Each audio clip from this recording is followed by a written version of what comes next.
Hello, my friends. Welcome back to the channel. I hope you are having a wonderful day. So, the golden question, without a doubt, the one I get the most is all about budget in Thailand. What does Thailand cost? How much do you spend in a month? It's no secret that a lot of people coming to Thailand, whether it be for a long-term vacation, whatever, a lot of people are attracted to it because of the affordability. In today's video though, I'm gonna give you the real number. By the end of the video, I'm gonna give you kind of my baseline number that I think you should be at for your monthly income to get the things that you need and still be relatively comfortable. We're gonna, base it off around what I spend in a month, what I'm spending that on, the things that I'm splurging for, the things that I'm budgeting down on. But before we get to that, at the end of the video, I'm gonna go through some pitfalls, some things I see happen to others, some things that have happened to me, things that have ruin people's budgets. There's nothing worse than an extra bill coming out of left field that you completely forgot about and you got to run around like a chicken with your head cut off trying to figure out how we're going to pay it. So if you are planning on coming to Thailand soon, make sure you stick it out through this entire video, especially if you're looking to, ball on a budget a little bit more. I'm going to give you some awesome insights today. So let's get into it. Now, without a doubt, the biggest pitfall that I see ruining people's budgets when they come to Thailand, I did it as well. Nobody's perfect, but that is when you first get here, it is hard not to just be constantly comparing prices to back home. Vast majority of things you run into in Thailand are going to be substantially cheaper than what you would pay for the same exact thing in America. But where does this become a trap? You end up talking yourself into things that you're spending extra money on just because it's cheaper than what you would have gotten back home for that same money, right? If you're going out every single night here and you're spending 600 baht on dinner, back home in America, if you go to a decent restaurant, you get out of there for 25, 30 bucks, that's a screaming deal. But as far as Thailand goes, 600 baht for a single meal is pretty pricey. So that's the first thing you should try to get a grasp on as soon as you get here. Now, it's nice sometimes, especially when it comes to rent and things like that, which we will get into a little bit more later. I tell myself all the time, I got to appreciate what we have here. The amount of money I spend on this condo, which don't worry, I'll let you guys in on that as well. The amount of money I spend on this condo here, there is absolutely no way I would be able to get anywhere near the same thing in America. I'm not even sure if I could rent a room in somebody's house for what I spend on rent here. Now, another thing you are for sure gonna run into when you get here, everybody does, is your budget, whatever you're planning it on being, when you first get to Thailand, at least for those first few months, maybe a little bit longer, you're more than likely gonna go over budget. So I think it's really important to give yourself some wiggle room. The more you're here, the more you're gonna get to explore, the more you're gonna learn of where to look for the good deals, find the restaurants that you like that are fairly priced. But when you first get here, you're gonna have to just figure it out. So I think that's another mistake that, people make when they first get here. I did myself as well. You have to give yourself that little bit of cushion. Of course, do as much research as you can to kind of realistically figure out where you're gonna be. And then I would add, honestly, like $500, maybe even $1,000 on top of that, just for those first few months. As you're here longer, you're gonna figure out the places you can save. You can figure out a system that works well for you. And that's when you're gonna get closer down to that real livable budget, the place you would like to be. But 100% when you first get here, when you're, first learning the ropes, you're gonna overspend for sure. That's just part of the game. Now, later in the video, when we get to my budget or, that kind of golden number that I think is at least where you need to be, there's without a doubt gonna be some people in the comments that like to assume that everybody lives exactly like them,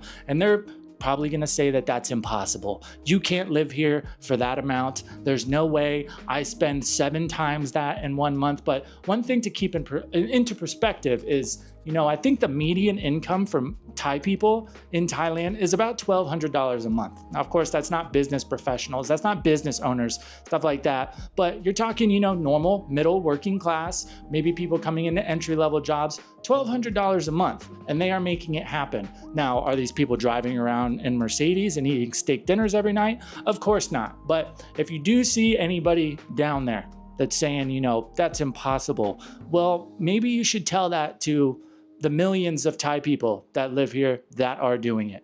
Now, another thing that you are for sure going to hear in the ether of the interwebs is that if you want to come to Thailand and you want to be on one of these types of budgets, you're going to have to essentially just give up everything that you like. You're going to have to eat nothing but street food, at the tiny little mom and pop Thai shops. You're not going to be able to eat Western food. You're not going to be able to, enjoy any of your Western amenities. That is absolutely not true. The biggest thing about getting down into one of these budgets is you have to pick what's important to you. If we're being a little bit tight, we're gonna have to pick and choose where we spend our money, right? Me, for example, I'm not super picky about being in a really nice condo building with all kinds of crazy amenities and a super bougie modern room. That doesn't really bother me a whole lot. As long as I got air conditioning, decent security at the building so I know nobody is gonna mess with my grom, I'm good. That's another thing that you're gonna need to do if you are gonna be on a budget when you get here. I highly advise making a list. Hey, these are the things that are important for me. In order for me to be happy, I have to have these things. And then be honest with yourself about some things that you could cut out. Do you really need to go get Starbucks every single day? Or could you make your coffee at home majority of the time and then go out and give yourself a treat? Don't let anybody tell you that, at least for the budget that we're gonna talk about, at least at the point that I'm gonna suggest you be at the least, don't let anybody convince you that this means you can't have anything nice, you can't enjoy yourself, you can't go out for a night and have some beers, maybe go meet a nice lady. That is 100% doable. But like we said, you have to decide if that is something that's important to you and the other things that you're willing to drop in order to do that fun thing. Now, another thing to consider when you are doing research for what you can expect to spend is in Thailand, foreigner tax is going to be a thing. A lot of people have talked about this, but there's one aspect of it I feel like not a lot of people really hit on. If you go to a market, you're going to buy a t-shirt or something, it's very likely that initially you might be quoted a little bit more than a local would, right? So that's one aspect of it. But another side of it is if you want to go enjoy things that are specifically Western, things that a business owner, when they are opening, they are deciding that you are their demographic. They know that the places that you come from, you're used to paying X amount, right? So if you do want to go out, you want to go to these Western restaurants and stuff all the time, you are going to pay more at those places that you would anywhere else. Like we mentioned, it's really important to find out where you can save money. Like we said, it's very important. It's going to take some time. You're going to be able to figure out the places that are within your budget, within reason, and you can find that middle ground of your, Western treats, I guess you could say, and how to make them fit in your budget, right? Not every place that sells hamburgers in Thailand is targeted solely at Westerners, and they're going to try to charge you 600 baht for a burger and fries. That's the same price as it is in America, which is pretty crazy. It's important to find the spots that are more aimed towards locals, right? Like we mentioned, the standard salary or the median salary in Thailand is relatively low compared to a lot of places. And there are plenty of businesses that are operating to support those people. So those are the spots you should be looking for.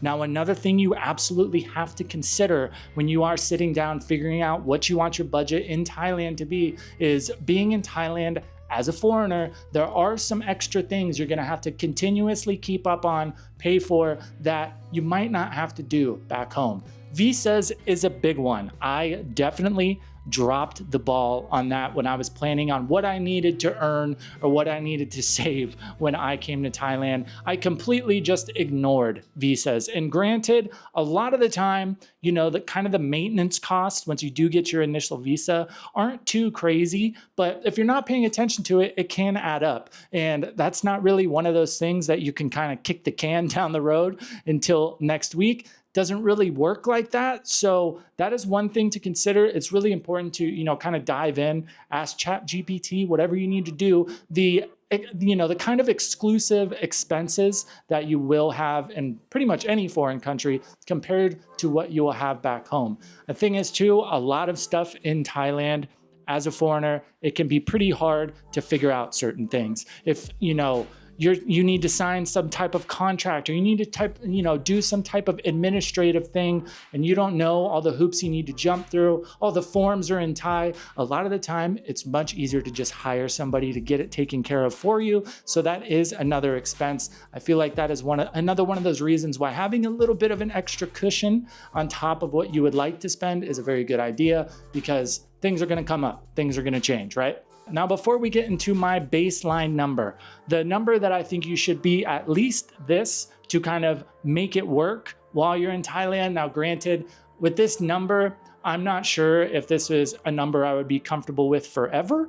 If you have no chance of making more than this, I would, kind of circle the wagons and see if that's something you're okay with. But just to kind of show that I'm not just talking out of my rear, I'm gonna give you guys the cost overview of what I spend in a month, and then hopefully that will give you a little bit more perspective to show that you can't, for the number that I'm gonna give you guys, you can make it happen. So first things first, rent. I pay about $330 a month for rent. We mentioned I'm in a decent neighborhood in Bangkok. I'm right off the BTS. I have a nice building, security, it's clean, pool, gym, all that stuff.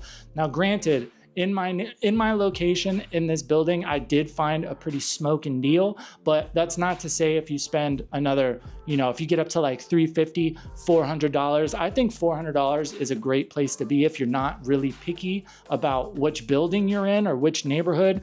$400 is a pretty, solid number. Anywhere above that, if you start to get up to, $700 to $1,000, you can be in a sweet building, super nice, decently big room in a nice neighborhood. So rent, $330. Utilities, $55. So vast majority of places in Thailand, you're gonna pay the water and the electric. Water is negligible. I think I pay about 120 baht a month for water, which is $4. So electric can get up there if you're not paying attention to it, especially if you have a house, multiple units, you leave them on all day. I've seen some, $250 to $300 bills. For me, mine is usually around $40 to $50, so nothing crazy. So we've got rent, $330, utilities, $55. Phone and internet, $25 a month.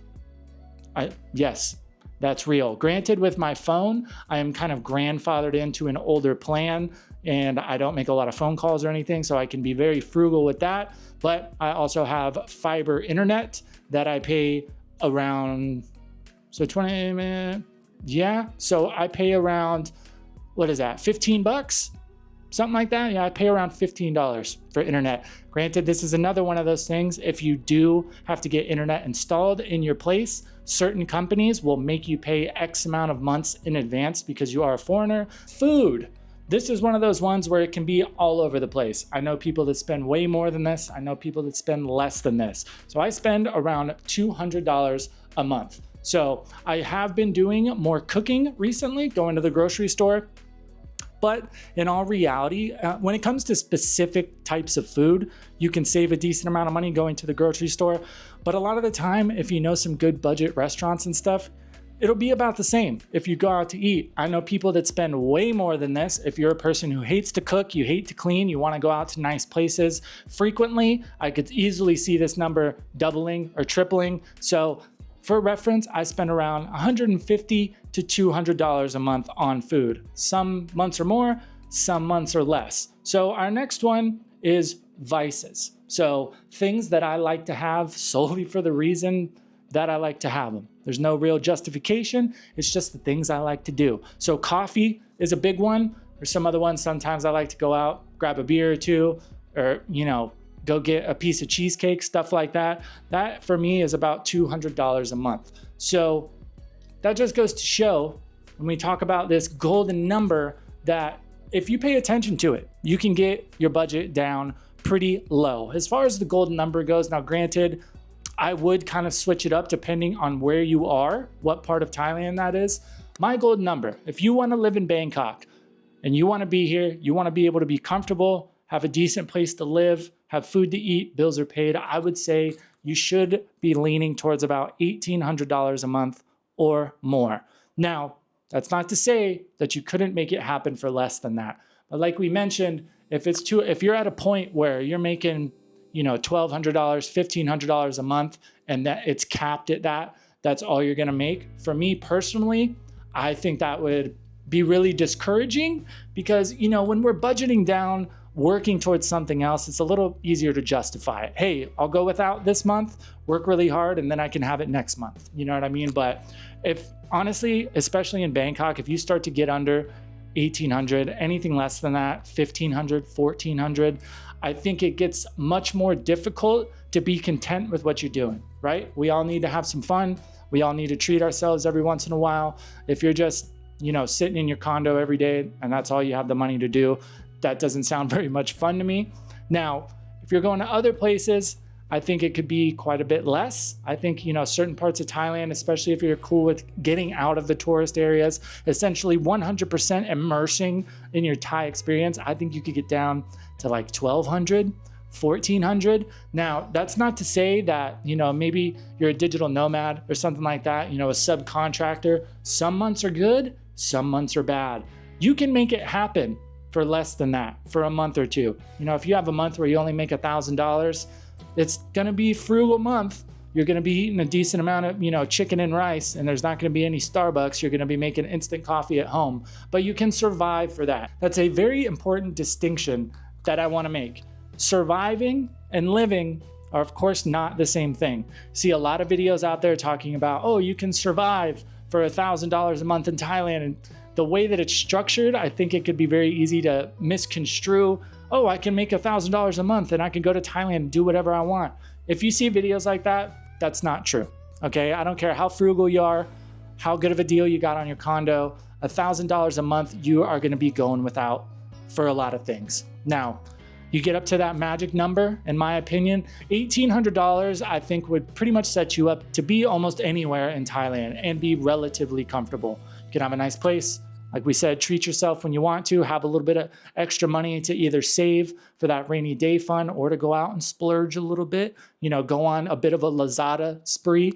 But I would highly advise, if you have anything less than that and, that's not looking to change in the very near future, if you kind of know, hey, this is kind of what I'm capped at, I don't see myself making more than, $1,600 a month, I would highly advise to just wait a bit, circle the wagons, just hold on a bit. I don't want to discourage anybody. I don't want anybody to think that they couldn't make it happen for that.